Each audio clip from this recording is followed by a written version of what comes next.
নমস্কার বন্ধুরা, আমি নীল। আপনার গার্ডেনিং টিপ সঙ্গে নতুন একটা এপিসোড। বন্ধুরা, বৃষ্টি বাদলা পড়ছে, বর্ষাকাল চালু হয়ে গেছে, ভরপুর বৃষ্টি পড়ছে। এই অবস্থায় গোলাপের কিছু পরিচর্যা এবং বিশেষ করে এটা গোলাপের খুব টাফ সিকোয়েন্স এই সময়টাতে। কেন টাফ সিকোয়েন্স এই সময়টাতে, সব নিয়ে একটা আলোচনা আজকে।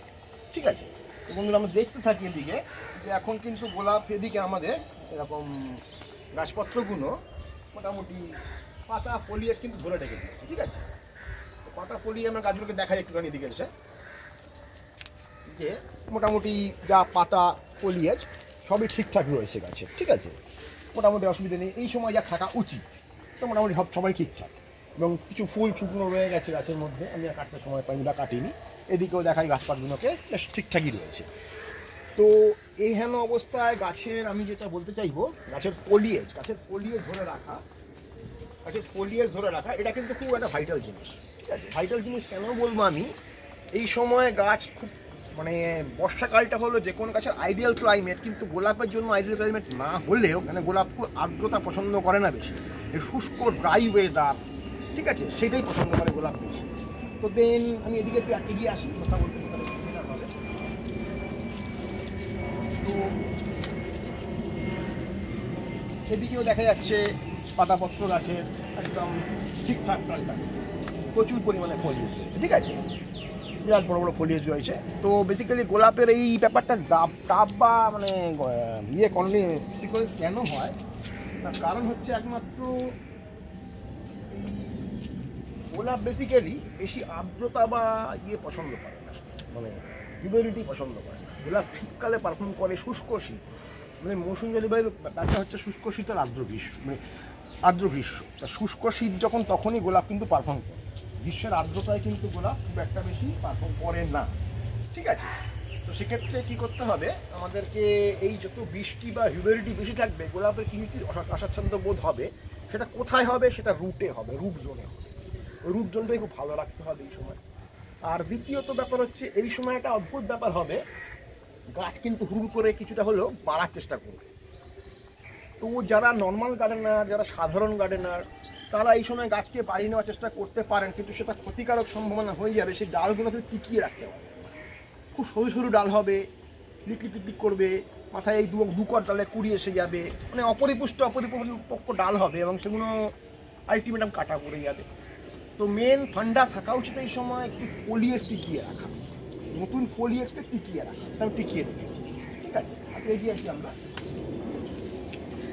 তো ফলিয়েজ টিকিয়ে রাখতে গেলে কী হচ্ছে, ফলিয়েজ টিকিয়ে রাখলে কী হবে ব্যাপারটা আমি অ্যাডভান্টেজটা বলে দিই।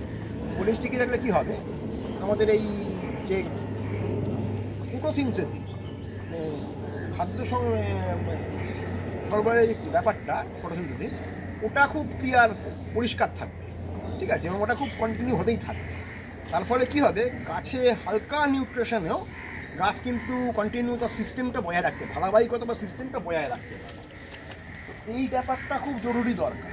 এখন গাছ যদি এই সময় ডিফোলিয়েজ হয়ে যাচ্ছে, দেখা গেল গাছ এই সময় ডিফোলিয়েজ হয়ে যাচ্ছে, ঠিক আছে, কারণ গাছে পাতা নেই এই সময়, বা পাতা ইনফেক্টেড হয়ে পড়ে যাচ্ছে, ব্ল্যাক স্পট বা ইত্যাদি নানাবিধ কারণে এসে পড়ে যাচ্ছে, তো সেটা কিন্তু খুব ক্ষতিকারক একটা বার্তা বহন করবে।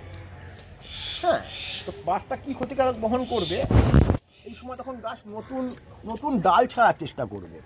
নতুন ডাল ছাড়ার চেষ্টা করলে কি, সেই ডালগুলো কিন্তু কোনো কাজে দেবে না, এবং নতুন পাতা এই সময় কিন্তু খুব একটা বেশি কিছু কাজ করতে পারবে না। অন্তত 1 মাসের 1.5 মাসের পুরনো পাতা হলে পরে এই সময় কিন্তু আসল কাজটা আসতে, ম্যাচিওরিটি, এই সময় কিছু যা ম্যাচিওর জিনিস রাখতে গেছে এই সময়। নতুন কিছু জিনিস রাখাটা একটু কম চেষ্টা করতে হবে, তাহলে পরে বুদ্ধিমানের কাজ করবেন গোলাপ করতে গেলে। একটা ছোট্ট সূক্ষ্ম টিপস দিলাম আমি। আর এই সময় আরেকটা ব্যাপার হলো খাবার দাবার। এই সময় খাবার দাবার কিন্তু খুব একটা বেশি কিছু চার্জ করবেন না। এই সময় হালকা, হয়তো খুব লাইটলি ফিডে রাখুন গাছকে, খুবই লাইটলি ফিডে রাখুন, যাতে করে সিস্টেমটা ঠিকঠাক থাকে। নতুন কিছু সৃষ্টি বা নতুন কিছু উদ্ভাবনীর বা নতুন ডালপালা, নতুন গ্রোথ, নতুন ফুল, এগুলো একটু বিরত থাকার চেষ্টা করুন। এর আগে নিয়ে নেবেন, ওগুলোকে টিকিয়ে রেখে একটা ভালো ফলিয়েজ জারি রাখবেন, এতে গাছের যাতে বেসিক সিস্টেমটা কন্টিনিউ থাকে এবং ভালো থাকে। এটা হচ্ছে এখনকার এই সময়কার বর্ষায় বৃষ্টিপাতের সারমর্ম। যারা গোলাপ করতে চান তারা এই কথাটা শুনলে আশা করি লাভবান হবেন। দ্বিতীয়ত জলের ভূমিকা তো এখানে একটা বিরাট বড় ব্যাপার ক্যারি করবেই, কেননা বৃষ্টি কন্টিনিউ পড়ছে, আবার হুট করে আবার কড়া রোদ্দুর উঠে যাচ্ছে। আমাদের ওয়েস্ট বেঙ্গলে যেটা হচ্ছে আর হু করে বৃষ্টি পড়লো 5-10 মিনিট 15 মিনিট, তারপরে তার সঙ্গে সঙ্গেই কড়া রোদ্দুর উঠছে। এখানে অবস্থায় কী হবে, গাছের রুট জোন প্রচণ্ডভাবে ডিস্টার্ব তৈরি করে, একটা ভীষণভাবে মানে ক্লাইমেট ডিসঅর্ডার বলে, ভীষণ climate controversial climate, root zone কিন্তু প্রচণ্ড ক্ষতিকারক তৈরি হয়। এর মধ্যে যদি কোনো রকম ফিড পড়ে যাচ্ছে কেমিক্যাল ফিড, তাহলে কিন্তু বিপদের ব্যাপার। তো এই সময় হালকা ঠান্ডা যখন খুব রোদ্দুর উঠেছে, গাছের মিডিয়া দেখুন, গাছ দেখে বোঝা যাচ্ছে কোন কতটা জলীয় ব্যাপার তার মধ্যে রয়েছে, কতটা গিয়ে রয়েছে, এইগুলো খুব দরকার। বৃষ্টির পরেই সঙ্গে সঙ্গে বৃষ্টি বিকেলে পড়লো, সন্ধ্যেবেলা কড়া ওষুধ মেরে দিলাম, এই কাজগুলো থেকে বিরত থাকুন। এমন দিন ওষুধ মারুন যেদিনকে সারাদিন বৃষ্টি পড়েনি, একটু শুষ্ক আবহাওয়া, মানে ভিজে গাছে বা গাছ যখন বৃষ্টি পড়ছে খুব সেন্সিটিভ বেশি থাকে, নরম সফট হয়ে যায়, গাছ কোমল হয়ে যায়, ডালপালা পাতা, ওর মধ্যে কোনো পেস্টিসাইড কিছু চালাবার চেষ্টা করবেন না, ওতে কিন্তু গাছের একটা স্টেজ আসবে। আমরা চেষ্টা করবো যে স্কেচবিহীন একটা সুন্দর পরিবেশ গাছকে দেওয়া, এতে করে গাছের কোনো চাপ বা টান না আসে। এবার আমাদের ক্ষেত্রে সেটা প্রযোজ্য যে আমরা যখন কোনো রকম মানে যাচ্ছি বা কোথাও ইয়ে করছি, আমাদের কোনো রকম অস্বস্তিজনিত কিছু কারণ হলে পরে, তাহলে আমাদের একটা সেই জায়গাটা নষ্ট হয়ে যায়, সেই পরিবেশটা মানে আমাদের নিজের খাতিরে, সেটা আমরা গাছকে চেষ্টা করে একটা সুন্দর পরিবেশ তৈরি করে দেওয়া স্বাচ্ছন্দ্যমূলক। অলরেডি সে বর্ষাকাল বৃষ্টিতে টান ব্যালেন্স ক্লাইমেট পেয়ে গেছে, একে চাপ দিয়ে বেশি এই সময় ওস্তাদি করে এটা সেটা করার দরকার নেই। ফাঙ্গিসাইডের মুহুর্মুহু ব্যবহারের কোনো দরকার নেই। ফাঙ্গিসাইড যদি ব্যবহার করতে হচ্ছে আপনাকে মুহুর্মুহু, তাহলে বুঝবেন আপনার কিছু গলতি আছে বা আপনার কোনো রকম কৃতকর্মের ফল, এটা একদম বাস্তব কথা। হ্যাঁ, এইরকম একটা ড্রাই ওয়েদার বা গুমোট ক্লাইমেটে আপনি চেষ্টা করছেন, যখন হাওয়া চেপে গেছে, বদ্ধ পরিবেশ, একদম গুমোট, হিউমিডিটি প্রচণ্ড বেশি, গল করে ঘাম হচ্ছে, বৃষ্টি নেই, সেই সময় একটা মেরে দিন প্রিভেন্টিভে ভালো কিছু মারলে কিউরেটিভে মারতে হয় না, মানে দুটো অধ্যায় আছে, প্রিভেন্টিভ আর কিউরেটিভ। প্রিভেন্টিভ মানে এমনভাবে কিছু করে রাখলে হয়তো ওটা লাগলোই না, আর কিউরেটিভ হলো লেগে গেল তারপরে। এই দু ধরনের ফাইন্যান্সের পুরো আলাদা, সেটা অনেকেই জানেন না, যখন তখন যেটা সেটা মেরে দিচ্ছেন, এরম করলে কখনোই দরকার নেই। এই ধরনের অবস্থার মধ্যে একটা অ্যামিস্টেপটপ চালিয়ে রাখুন, ঠিক আছে, একদম সুন্দর করে, মানে একটা ডোজ চালালেই কাপি। আমি আপনি সারা বর্ষে একটাই ডোজ চালিয়েছি অ্যামিস্টেপটপে, আর আমার কিছু লাগেনি। যাদের রুটে কিছু প্রবলেম হচ্ছে, রুট জোনে বা গোড়ায়, তারা একটা ইন্ডেক্স অথবা কেব্রিওটপ একটা রুটে গোড়ায় চালিয়ে রাখুন, ঠিক আছে। ভুলে ওই সময় গোড়ায় কপার অক্সিক্লোরাইড দেবেন না, ঠিক আছে, তা ওইরকম কিছু চালিয়ে রাখুন। এইরকম হেন করে সুন্দর একটা পরিবেশ তৈরি করা যাবে। এইটা কিন্তু গাছের একটা দিক দিয়ে দেখতে গেলে এই সময় গাছ কিন্তু নতুন ফুট নিয়ে একটু বাড়বৃদ্ধি তৈরি করতে চেষ্টা করবে। আপনি যদি চান যে গাছের নতুন ফলিয়েজ টিকিয়ে রাখতে পারবেন, তাহলে নিতে পারেন, কিন্তু আমার মনে হয় না টিকিয়ে রাখা সম্ভব সবসময়ের জন্য, আর সেগুলো পুরো কাজের কাছে কাটা পড়ে যাবে, আর এই সময় অনেকবার থমকেও রাখে গাছকে।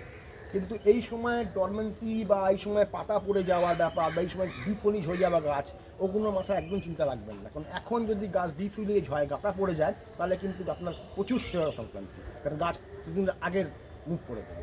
এই সময় যদি গাছ ফাটে না আপনার, আপনি আর খালে পানি পাবেন না, আপনি যখন সিজনে কোনো পারফরমেন্স করতে পারবেন না, ঠিক আছে। গাছ এখনকে ফাটানো যাবে না। তো এই সময়ের জন্য পাতা ধরে রেখে সেকেন্ডারি গ্রোথের দিয়ে কনসেন্ট্রেট করতে হবে, পুরোপুরি সেকেন্ডারি গ্রোথে কনসেন্ট্রেট করতে হবে, যা সেকেন্ডারি গ্রোথ কিন্তু এই সময়ের জন্য, কারণ এই সময় অলরেডি গাছের আগায় বাড়ার পূর্ণ থাকবে একখানা, কারণ এই যে ওয়েদার, এখানে গাছের কিন্তু জন্য জিব্রেলিন ফর্ম করবে, বৃষ্টির জলে ভরপুর অক্সিজেন পাচ্ছে, নাইট্রোজেন জনিত ব্যাপার একটা আসছে, ব্যালেন্স ক্লাইমেট রয়েছে, ব্যালেন্স পিএইচ মেনটেন হচ্ছে, ফলে একটা সুষম সুন্দর পরিবেশ গাছ কিন্তু অলরেডি পেয়ে গেছে। শুধু এই গরম আর হিউমিডিটিটা যদি বাদ দেওয়া যায়, একটা পরিবেশ পেয়ে গেছে সব কটা গাছই, তার মধ্যে গোলাও বাদ যাবে না। তো সেখানে অবস্থায় গাছ কিন্তু আগায় বাড়ার চেষ্টা করবে, সবসময়ের জন্য অগ্রভাগে কিছু নতুন ডাল মারবে, ওই ডালগুলোকে আমি টিকিয়ে রেখে পাতা টিকিয়ে রাখার চেষ্টা করবো। পাতা টিকিয়ে রাখলে কিন্তু অটোমেটিক্যালি আপনার গাছ সেকেন্ডারি গ্রোথে চলে যাবে। কিন্তু কখনোই এখন ডিফলিজ হয়ে যাচ্ছে, ফলিয়েজ ড্রপ করাচ্ছেন আপনি, এই ধরনের মাথায় চিন্তা আনবেন না। ফলিয়েজ যেই ড্রপ হবে, গাছ নতুন করে ফাটতে ফিরবে, গাছ ফাটলে আপনার সিজনটা পুরো বরবাদ, শীতকালের সিজনটা পুরো বরবাদ, কারণ এখন যে ডাল উঠবে সেই ডাল সব কাটা পড়ে যাবে, সেই ডালের কোনো ভবিষ্যৎ নেই, ঠিক আছে। এখন যারা শুধু ফুল সর্বস্ব ফুলই করবো, ছোটো ছোটো প্রচুর ফুল হবে, সব মানে হোম গার্ডেনার যারা আছেন, তারা যদি এগুলো করতে থাকেন তাহলে কোনো যায় আসে না। হ্যাঁ, এখন টুকটুকে ছোটো ডাল উঠবে, ওর মাথায় ছোটো ফুল হবে, আবার ওগুলোতে কিছু ডাল বেরোবে, শীতকালে আর একটু ছোটো কিছু ফুল হবে, অপুষ্টিজনিত ফুল হবে, কিন্তু ফুলটা হবে। ওইরকম যদি চিন্তাভাবনা আছে, একটু মানে হোমলি যারা গাছপাত করে, তাদের জন্য আমি বলবো ঠিক আছে, এটা একদম যারা লেভেলে প্রফেশনালি করার চেষ্টা করে বা চেষ্টা করছে, ভবিষ্যতে ভাবনা চিন্তা করছে, তাদেরকে আমি বলবো যে ওই জিনিসটা করবে, ঠিক আছে? এটা খুব একটা ভাইটাল জিনিস। এগুলো আমাদের কথাবার্তা মেনে চললে দেখবেন অনেকটা কাজ হচ্ছে। এবার আসি ফার্নিচারের ব্যাপারটা নিয়ে তো বললাম কিছুটা, খুব বেশি কিছু দেওয়ার দরকার নেই। যখন যাদের একটু প্রবলেম এসে যায় তারা দিন। পাতা যদি একবার গন্ডগোল পড়ে যান, সে পাতা ঠিক হবে না, সুতরাং সে পাতার পিছনে লেগে লাভ নেই। আর চেষ্টা করবেন ডালে ক্যাঙ্কার আসছে না, ডাকার সময় প্রচণ্ড ক্যাঙ্কার আসবে ডালে ক্যাঙ্কার মানে কি, ডালের মাঝখান থেকে এই একটা ডাল ধরে মনে করেন একটা ডাল, এই ডালের মাঝখান থেকে কালো একটা কালো হয়ে যায়, ভাঁজ করে কালো একটা ছোপ পড়বে, একটা কালো এখানে ছোপ পড়বে, তারপর ডালটা পুরো কালো হয়ে মচকে পড়ে যাবে বা কালোটা স্প্রেড করে যাবে, এটা হলো ক্যাঙ্কার বলে এটা, ঠিক আছে? এই ক্যাঙ্কারগুলো যাতে না আসার চেষ্টা করবেন। এই ক্যাঙ্কার এনে পরে কিন্তু গাছের একদম পুরো ডিফলি হয়ে যাবে, প্রচণ্ড আকারের সমস্যা হয়ে যাবে একটা গাছে, ঠিক আছে? গাছের ডালপালা চলে যাবে একদিক থেকে, শেপ চলে যাবে। ওগুলো রাখতে মানে গাছকে রোগ মুক্ত রাখার চেষ্টা করুন, এমনভাবেই দিন যাতে করে মানে নরম সব গাছে ওষুধ দেবেন না, দরকার হলে সেরকম হালকা ওষুধ দিন। এই সময় বেসিক্যালি মাকড়ের উৎপাত কমে যাবে, বৃষ্টি পড়ে গেছে, বৃষ্টি পড়লে মাকড় খুব একটা থাকে না। যখনই বৃষ্টি বাদলা শুরু হয়ে যায় না, তখনই মাকড় খুব একটা থাকে না, মাকড় পালা। তো সুতরাং মাকড় সেই সময় দিয়ে নষ্ট করার মতন দরকার নেই কোনো সময়। এখন আপনি কোনো রকম যে যদি নতুন যদি গাছে গ্রোথ থাকে, হালকা করে থ্রিপসের বা ওই ধরনের এফিডের ওষুধ দিন, স্কেলের ওষুধ দিন। স্কেলের ওষুধ বলতে আপনার ওসিন টাইপের কিছু দিন, ঠিক আছে? অ্যাডোম্যাট টাইপের কিছু দিন, হালকা ফুলকা করে, ওইগুলোতে আরামসে চলে যাবে। এই ডোজগুলো আর বলার দরকার নেই, কারণ আমি অনেকবার বলেছি এই ডোজ ওষুধ গায়ে পিছনে লেখা থাকে। বারবার একই কথা বলে ভিডিও লম্বা করে লাভ নেই। জলের পরিমাণটা বুঝে দিন, মানে জল বৃষ্টি তো অলরেডি মানে রোদ্দুর কম, কম, তো মডেলি মিডিয়া ভেজেই থাকে, সেখানে এক্সট্রা বেশি চান করানো, বেশি জল দেওয়া এগুলো দরকার নেই। একটু কন্ট্রোলে থাকুন, মোটামুটি বুঝে যাবে অভিজ্ঞতা, একটু আস্তে আস্তে করে এইরকম ধরনের কিছু কাজকর্ম করে আপনারা গাছটা রাখুন, এই সময় টিকিয়ে রাখুন, গাছটা ঠেকিয়ে রাখুন, সিজনালে আপনি ধামাকা দেখিয়ে দিতে পারবেন। কিন্তু বারবার বলছি ডিফোলিয়েজ করা, এই সময় গাছকে পাতা ফেলে দেওয়া, পাতা ফেলে যাওয়া, পাতার কোনো প্রবলেম এসে যাওয়া, ডালে প্রবলেম এসে যাওয়া, বা এখন এই সময়টাকে ডরমেন্সি পিরিয়ড ভাবা, এই সময় ডিফোলিয়েজ করার চেষ্টা করা, গাছগুলোকে নেড়া টাইপের করে দেওয়ার চেষ্টা করা, ঠিক আছে? করে আবার নতুন কিছু করা, একদম ভুলভাল পন্থী, এগুলো রং প্রসিডিওর। এই সময়টা কিন্তু কোনো দিনই সেই সময় নয়। বর্ষাকালে দেখবেন এই সময়টা অটোমেটিক্যালি পুরনো যেই নতুন পাতা কিছু ছাড়বে গাছ, পুরনো পাতা তোয়ার দিক থেকে কিছু পড়ে যাবে, বয়স্ক পাতা কিছু পড়ে যাবে। আমাদের যারা মোটামুটি আমরা লেভেলে করতে যাই, তারা আমাদের বয়স্ক পাতা গাছে আটকে থাকবে, পড়বে না। পাতা হলুদ হয়ে কালচে হয়ে খয়েরি হয়ে যাবে, কিন্তু পাতা আটকে থাকবে গাছে, সেটা আলাদা বলতে, সেই পাতার কাজ আলাদা হয়ে যাবে। নর্মালি লোকের গাছে পাতা কিছু ডিফলিয়েজ হবে, আবার নতুন পাতা উঠবে। গাছ নেড়া করে দেবে এই সময়, বা গাছের ডরমেন্সি ভেবে নেওয়াটা এই সময়টা একদম, ওতে আপনি শীতকালে পুরো মাঠে নেওয়া যাবে। শীতকালে কোনো আপনি করবেন না, আপনি দেখবেন কুচি কুচি কুচি ছোটো ছোটো ফুলের কোনো কোয়ালিটি থাকবে। যারা পারফরমেন্স করে না তার জন্য এটা বলছি, আর যারা হোম গার্ডেন না তারা এই সময় ডাল টিকিয়ে রাখা মুশকিল আছে নতুন, এই জন্য গাছকে পুরোনো জিনিসপত্রগুলোকে একটু ঘরে ঘরে ভুলে রাখুন।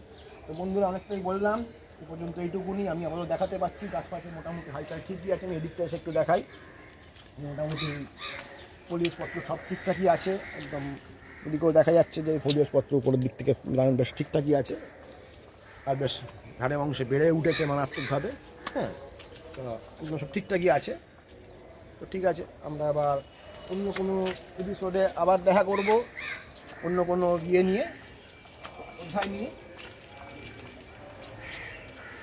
আজকের জন্য খানিকটা বললাম, পরবর্তী এপিসোডে আবার অন্য কোনো অধ্যায় নিয়ে আসবো।